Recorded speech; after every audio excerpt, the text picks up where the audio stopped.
I'm Nick McKinnon. I edit a fortnightly blog published by Mark Avery in which we walk to one of the 65 Calderdale wind farm turbine sites and write about it. Everything we've discovered about CWF has been by walking the ground and following up with research.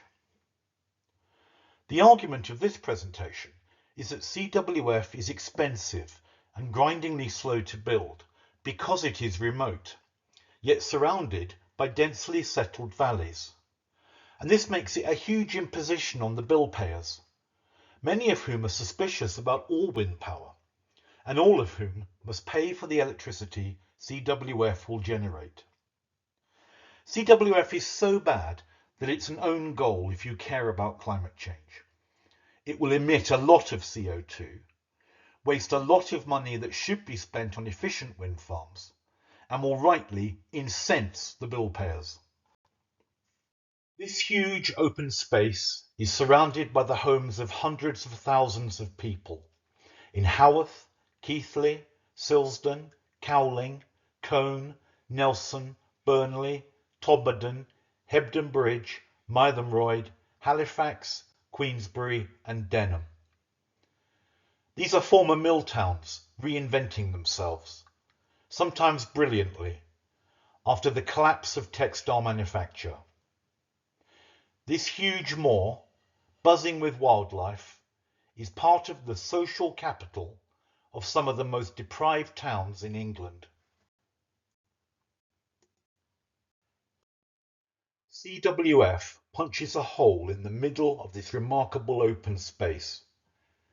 Anyone setting off across the moor loses 2/3 of their outlook. Some people may never venture to explore this remoteness, but everyone has the opportunity. CWF cuts their horizons by 60%. It destroys access to remoteness for hundreds of thousands of people because it is itself so remote. Ovenden Moor seems large when you live under it in the Worth Valley or Halifax, but it is tiny compared to CWF and does not intrude much on remoteness. There will be more wind generation in the South Pennines in the future, but it should be in clusters like Ovenden Moor, with simple layouts, easy access, and close to substations, not on remote deep peat on the watershed, and not in special protection areas for birds. The blue outline is the special protection area. We chose to give this habitat, one of 82 in England, the strongest protection of all. In this SPA are internationally important populations of merlins and golden plovers, and nationally important red-listed birds, curlews and lapwings, and the Pennine twites, for example. If this was a map of the Amazon, British people would be furious about the way the red cuts the blue into smaller sections that will be picked off later.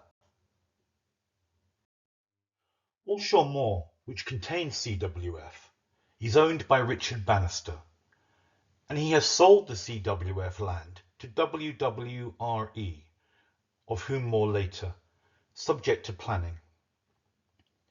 Richard is elusive, so the photograph is of his father, Michael, but we will soon see a remarkably frank self-portrait that Richard sent to all of us, the taxpayers of Britain. Michael owned Boundary Mill in Colne, which wove silk and rayon until it closed. In 1992, the M65, often called the Road to Nowhere, was extended by one junction to Colne and terminated at a roundabout beyond which there is a permanent traffic jam. Boundary Mill was on that roundabout, and in 1993 Richard Bannister founded Boundary Mill Stores Limited and built an outlet store on the site with a huge car park. By 2002 he was rich enough to buy the Walshaw Moor estate from Lord Savile. It is terrific for Colne that all this happened, And Mr. Bannister should be grateful to the taxpayer for our vast infrastructure investment that was of such particular benefit to his family. The next good thing that should happen to Cone, and the whole ring of towns around CWF, should be the reopening of the railway from Cone to Skipton, and there is an organisation, CELRAP, dedicated to this end. To understand Richard Bannister, you have to know that Lord Savile and his father were beloved by the people of West Yorkshire. The second Baron Savile was affectionately caricatured in Vanity Fair. His son, George, the third Baron Savile, gave Hardcastle Crags to the National Trust in 1950 and Popple Common to the people of Heptonstall in 1960. In 2002, Mr. Bannister began an intensification on Walshaw Moor, intended to increase the number of grouse shot by a factor of 12 over the 455 brace that had satisfied the beloved Lord Savile. After a series of controversies, which included the bulldozing of new roads, extensive burning, and the accusation that Walshaw Moor mismanagement had caused the 2012 floods in Hebden Bridge, the estate signed an agreement with Natural England to work on the restoration of the moor, and this agreement is still in force. Relative to Richard Bannister's 12-fold plan, Walshaw is a failed grouse moor. The slide shows a bill that Richard Bannister's people sent our people at Natural England. It is a masterpiece of self-pity, whinging and pomposity. He says to the taxpayer, if you want me to run my grouse moor the way the beloved Lord Savile did, then I want 26 million quid with further unspecified sweeteners because I own a trophy asset loaded with prestige. You might imagine that the taxpayer would get the land in return, but you would be wrong. Lord Savile gave the people Hardcastle Crags. Richard Bannister wants 26 million quid, and we don't get a square foot of failed grouse moor for our money. As Hamlet said to his mother Gertrude when comparing her two husbands, look here upon this picture and on this. Could you on this fair mountain leave to feed, and batten on this moor? The developer has declined to specify the site access, but there are two places where CWF meets public roads. One is the Widdop Road between Blakedean Zigzags and Grieve Clough, beyond which the Scout Ridge rises very steeply. It isn't possible to get a 60-metre turbine blade up either end of the Widdop Road. The A6033 from Oxenhope to Hebden Bridge runs along CWF for a mile. We know from our informant close to Richard Bannister, we call him Deep Stoat, that the sole site access will be at Cock Hill Swamp, opposite the Graffiti Elephant. T60, Cock Hill Swamp. This is thousands of pounds worth of professional visualization. We won't get anything so good from the developers. It was made pro bono for the Worth Valley section of Stronger Together, a collective of all but one of the campaign groups. Until I got out of my car here in May, I'd assumed this was a tatty wasteland. I'd only walked a short way down the path when a racket of skylarks drowned the traffic. Here there will be a huge fenced compound dug into the deep peat, and 6-metre wide roads will fan out across the protected breeding grounds of curlews, skylarks and lapwings. T43, Oxenhope Stoop Hill. CWF is so huge that every turbine site is an individual place with its own name. The only people I met this day were two ecstatic women crossing the Arctic plateau with a collie. T47, Field of the Mosses. Bob Burzins is standing in front of 2,000 years of peat, with another 2,000 below that takes us back to the Bronze Age. T1, the Ravenstone. The faint path up to this spectacular edge is made by rock climbers, who have made hundreds of short problems on the millstone grit. The climbers show more appreciation of the land than Mr. Bannister. This is what their guidebook says. The Scout is a sprawling jumble of boulders lining the edge of the vast moorland. Scout has a sunny aspect, quick drying very rough grit, and steep climbing above good landings. The superb moorland setting and far-ranging vistas across the moors seal the deal on a fantastic and grossly underrated grit venue. T9, Dovestones. This is a much-loved place, and there is not a scrap of litter. Everyone who comes here looks after it, except Mr. Bannister's minions, who will put a 200-metre turbine here and will sink a crane hardstanding the size of 2 tennis courts. T34, White Swamp. Chris Goddard, who wrote the guidebook to the West Yorkshire Moors, ran here at the beginning of March. Nothing will go to T34 again, except the birds, until the 6-metre road arrives and a turbine foundation is dug and filled with concrete. Top Withens. Japanese women love Emily Bronte's Wuthering Heights and cross the world to be here. They will be astonished that we have filled the Bronte horizon with wind turbines. T46, Alcomden Stones. When Emily Bronte trespassed here, it was a crime. Now the Crow Act of 2000 gives us access to almost all of CWF. The grouse moor owners who tried to block Crow were in the House of Lords. Labour's Lord Whitty steered the bill past them and said the final words. In the spirit of compromise and balance, which I have advocated throughout the bill, we have not taken away the land from the landowners, who have recognised their responsibilities. Tonight we have, to some extent at least, given the land to the people. T8 Walshaw Dean.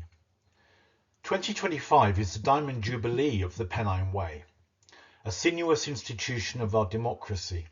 It was the brainchild of Tom Stevenson, who wrote an article in the Daily Herald in 1935. Wanted a long green trail. When 2 American girls wrote asking advice about a tramping holiday in England, I wondered what they would think of our island, particularly of the restrictions placed in the way of those who wish to see some of our most captivating scenery. Their John Muir Trail reaches from the Canadian border through Washington, Oregon and California to Mexico, and is saved for all time from spoliation by unplanned and irresponsible building. What can we in England offer to compare? It took Stevenson 30 years to get the Pennine Way on the map, and he walked it as a 72-year-old. We are back at T60 Cockhill Swamp. The lump of stone marking the Oxenhope boundary was put here by my mother-in-law, Mrs. Sheila Sunderland, when she was president of Oxenhope WI. It will be there for millennia, but crushed to aggregate and used to fill a hole, it would vanish in a month. So, can it be built? And at what price? We look first at how to get a turbine blade from the ports at Goole or Ellesmere up to Cockhill Swamp. Colletts of Halifax are expert in blade delivery. How will they get 195 turbine blades from the motorways to Cockhill Swamp? This blade is 59 metres long. The CWF ones will be 64 metres. The on-site roads can be engineered. On public roads, the blades need room to swing. This is the route from the motorway to Cockhill Swamp via Oxenope. Locals would say that you can't get a turbine blade down Leaming. This is the route via Hebden Bridge. Maybe Colletts can get a 64-metre turbine blade up here. I don't like driving my car through Nutclough. We seem to have sealed both ends of the A6033, but there is a back door. Obviously you can get a big blade to Ovenden Wind Farm because there are 27 of them there already. You can't get a blade down the public road north of Ovenden Moor, but all it needs is a short moorland track, easier to build than any of the on-site tracks across Oxenope Moor. I took this photo last Monday, the last day of summer. Turn left for Cockhill Swamp. This access road will cost £2.2 million. It's in Bradford Met, but it will be rammed through in the national interest if they can't get the blades up through Oxenope or Hebden Bridge. Can it be built? The on-site rock. This is my developing model of the infrastructure of CWF. The base map is the peat survey done in the scoping report by the developer. Where the shading is green, they can chop the peat down to boulder clay and fill the trench with crushed stone to give a running surface of 6 metres width. Where the peat is deeper, the roads will float using a plastic geogrid. Both kinds of road dam the normal downhill flow of water within the peat. The roads should mostly run along contours so they don't act as drains, but this does make them act as dams. I reckon there will be 40 kilometres of roads, and the heaviest load will be the 200-ton crane, but the main traffic on the roads will be the dumpers that build them. That mess in the middle is what 50 megawatts of solar on south-facing slopes looks like. Scaling up from Kirken Wind Farm in Scotland, I reckon the project needs 900,000 tonnes of crushed rock. This is taken from the scoping document. 3.6. The proposed development needs crushed stone for tracks, for crane hardstandings and turbine foundations. Suitable volumes of stone and aggregate shall be sourced from on-site borrow pits, which will mitigate the environmental and transport network effects of transporting stone to the site. This rock will be quarried from on-site borrow pits to supply the aggregate. Although these quarries sound destructive, and are, this is a much less damaging method than quarrying off-site and importing the stone. This also saves the developer, and us, a great deal of money. The Scottish wind farms are all built this way. Enough stone is imported to reach the first borrow pit, and then roads are built from crushed on-site stone until a second borrow pit is reached, and so on. I was mystified for a time where the first CWF borrow pit would be on flat Cockhill Swamp. But Bedlam Hill has a steep face with existing outcrops, and this is on the way to T33. When I investigated the rock, I discovered the problem that should have been acknowledged in the scoping report. I'm pretty certain the authors at Natural Power did not realise it. The next point is critical to the buildability of CWF. If you have experience of building a crushed rock road out of West Yorkshire sandstone aggregates above the freezing level, or know of such a track, please contact me. Note that other sandstone aggregates, from Devon for example, are suitable for building roads. The 5 West Yorkshire councils publish an annual aggregate assessment. The reason they do this is that there is a problem with all the local sandstone, which makes an attractive and strong building stone, but is too weak and porous as an aggregate to be used for roads or concrete, especially if it freezes.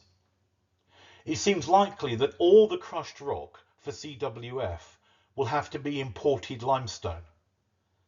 At the very least, this point should have been acknowledged in scoping.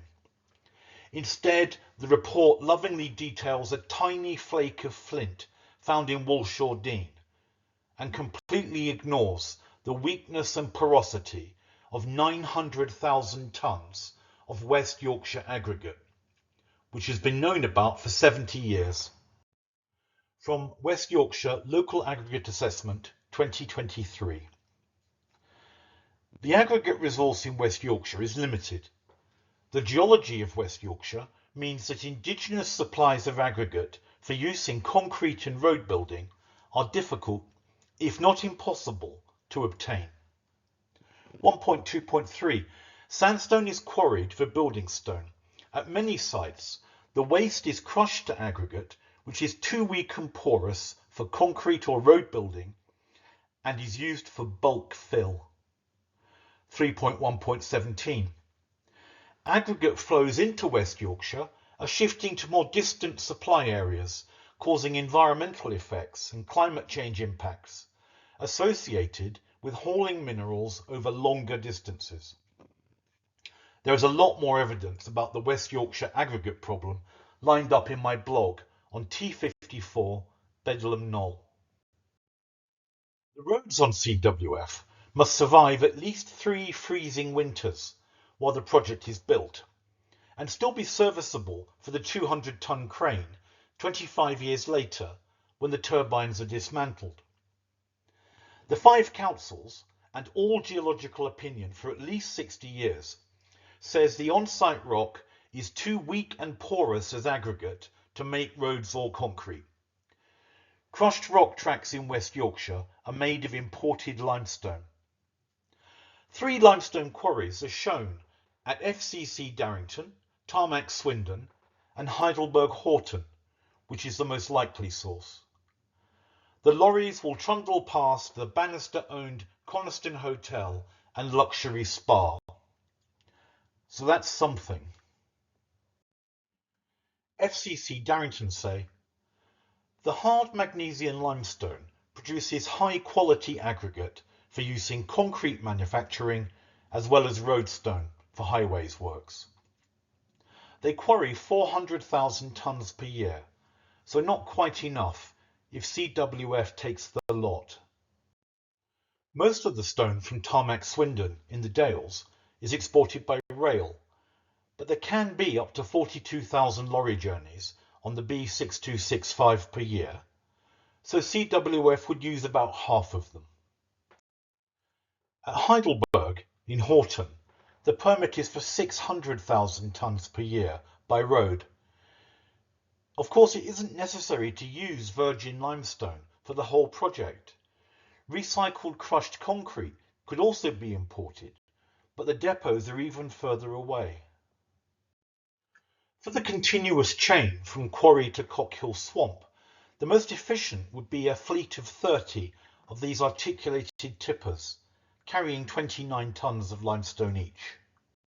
There would be one of these big Arctics every 8 minutes, grinding up from Ingro to the mini roundabout at Crossroads, coming past the primary school and turning left along the Hebden Bridge Corniche to Oxenhope, Monday to Friday, 9 AM to 5 PM for 2 years.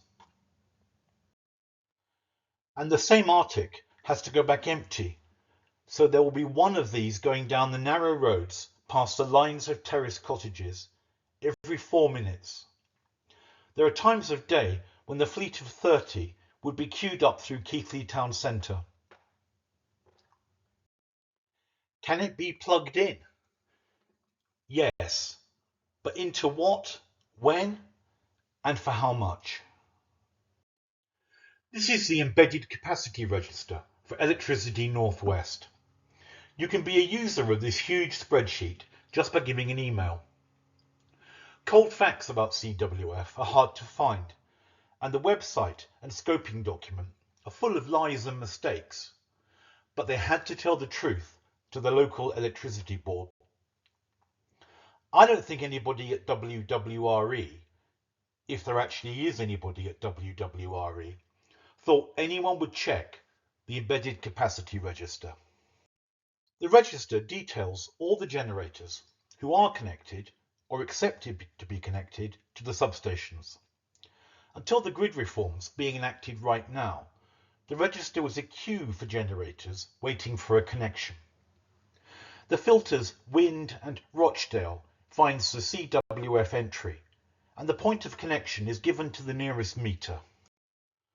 The point of connection is this house and barn in Shackleton, about 2 kilometres south of T6 on Shackleton Knoll, and outside the boundary of the development given in the scoping report, though the point of connection was known to the developers to within 1 metre. Why did they lie about this? This farmhouse is the site of the substation and 150 megawatt battery storage for the largest wind farm in England. The on-site voltage will probably be 33 kilovolts. The on-site cable will be continued outside the boundary to the substation at Shackleton. All this land and the house are owned by Richard Bannister. A battery exactly like this one will hold about 90 minutes of the maximum output of CWF and will cost about £150 million. This would be 30% of the total budget, thought to be 500 million. This battery is designed to smooth short-term variation in output, like the flywheel of a car. It has nothing to do with long-term storage to cover a fortnight of windlessness in winter, the Dunkelflaute. All large wind farms in future should have this short-term battery storage, or they are dumping a varying supply onto somebody else and leaving them to mop it up. In the case of CWF, the power is going to be dumped only on the people of Northwest England, because for reasons known only to WWRE, CWF is not accepted for connection to the national grid. The scoping report says the cable will be buried. The cheapest way to construct it is to trench along highways, rather than going cross-country in very difficult ground. The cost will be about 31.4 million for trenching and cable. This does not include the costs of connection at Rochdale, which will require substation and transmission reinforcement and will cost tens of millions. Notice how close Scout Moor is to its connection at Rochdale. CWF is very remote, and this is making everything expensive for the bill payer. Rochdale. SGT reinforcement triggered. Unlikely to be able to accommodate a generator bay connection. National Grid Electricity Transmission Research Assistant. There are two kinds of generator connection at Rochdale.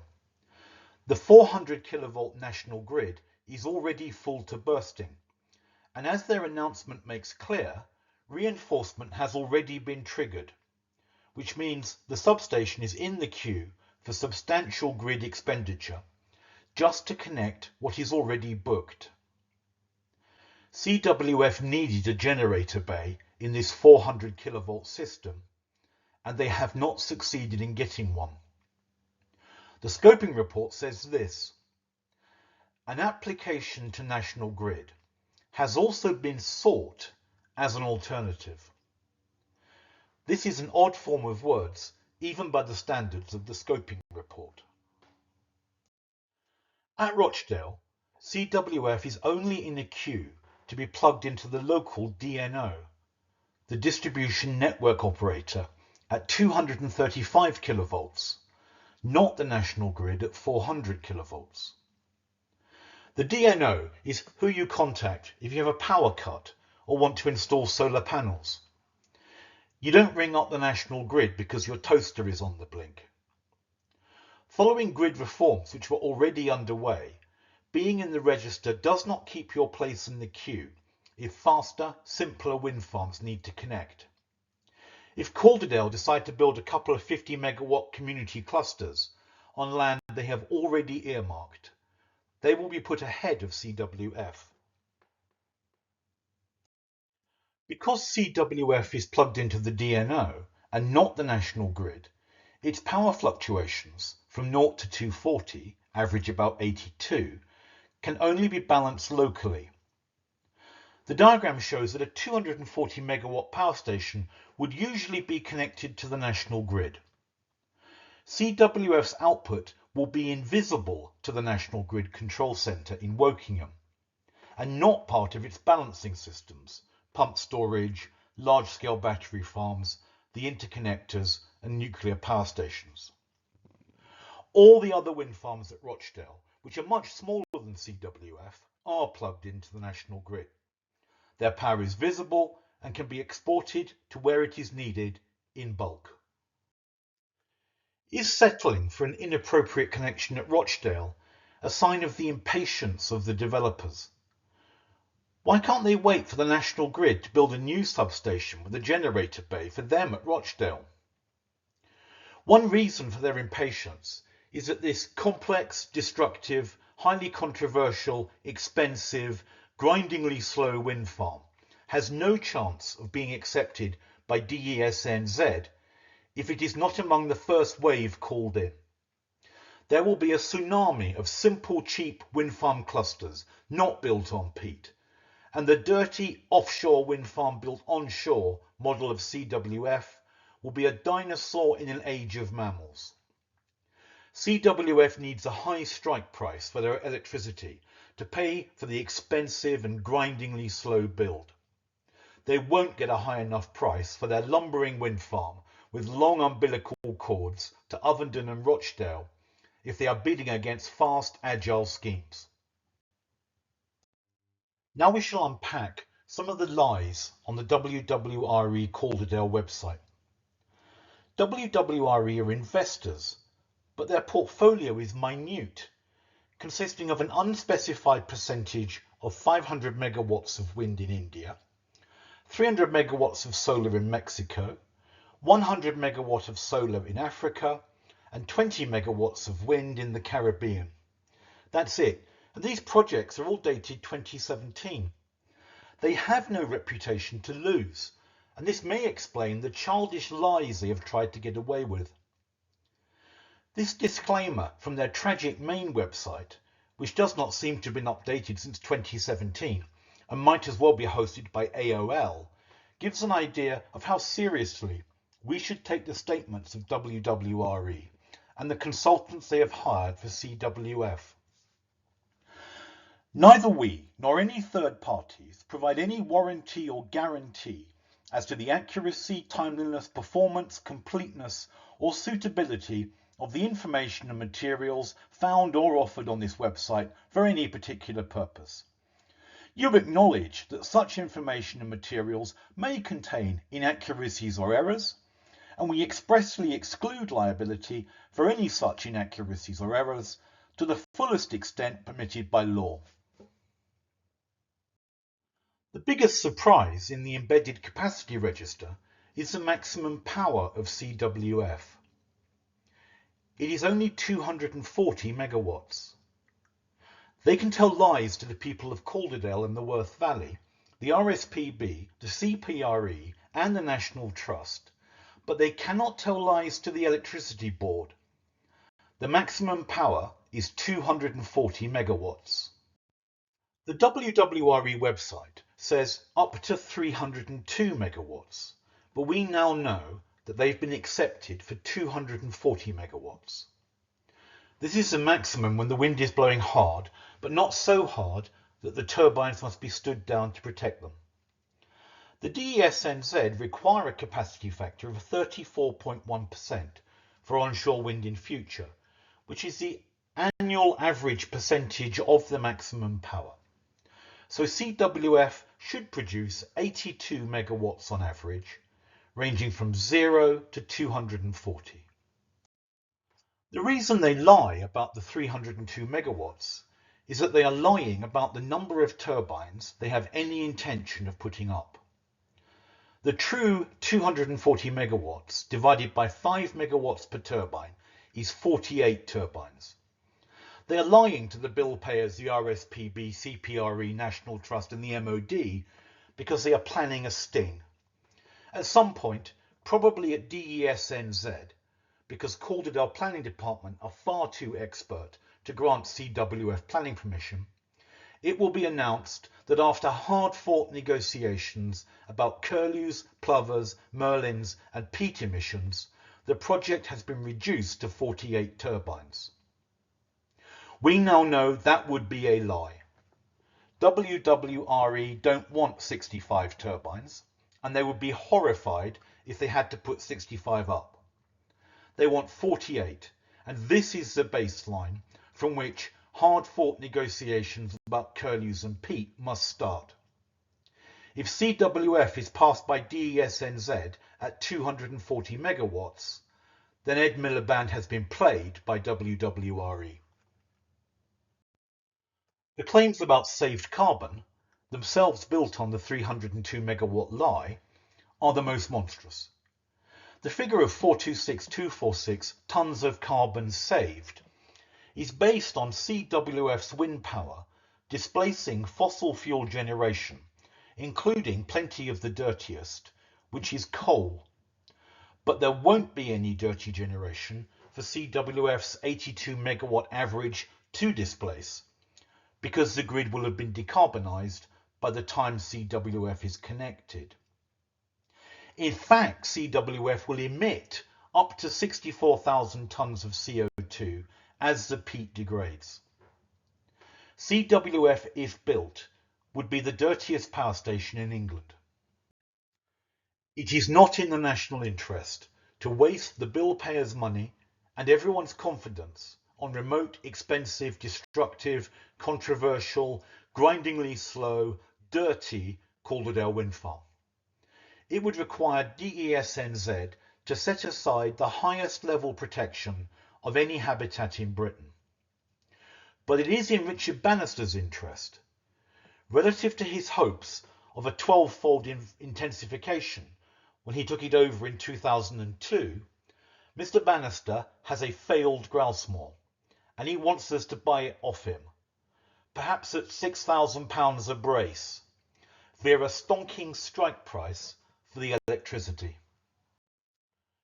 Friends of the Earth are naturally very keen that onshore renewables are developed fast in England, and they think there is tremendous onshore potential for wind and solar. They have researched a map showing where wind can be built efficiently, near substations and without intruding on SPA areas. The blue areas on their map have high wind speeds, are close to substations and are not SPA.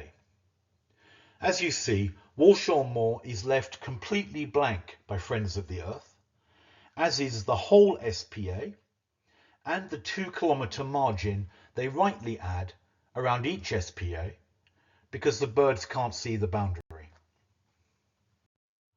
But to our north, Friends of the Earth find a suitable place for a wind farm. It is right opposite the Bannister-owned Country Hotel and Spa in Coniston Cold. Thank you for listening to this presentation. We have written blogs on all these turbine sites. Curlews won't nest inside the circles. T54 Bedlam Knoll has a discovery of the geology problem, and T56 Slackstones has the work on the Rochdale connection.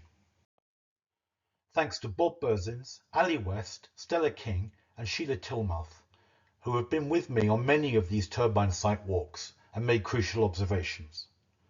Mark Avery, who publishes them, and Lydia McKinnon, who leads the Worth Valley section of Stronger Together to Stop Calderdale Wind Farm, who commissioned this presentation for a meeting in Haworth, next to the Bronte Parsonage.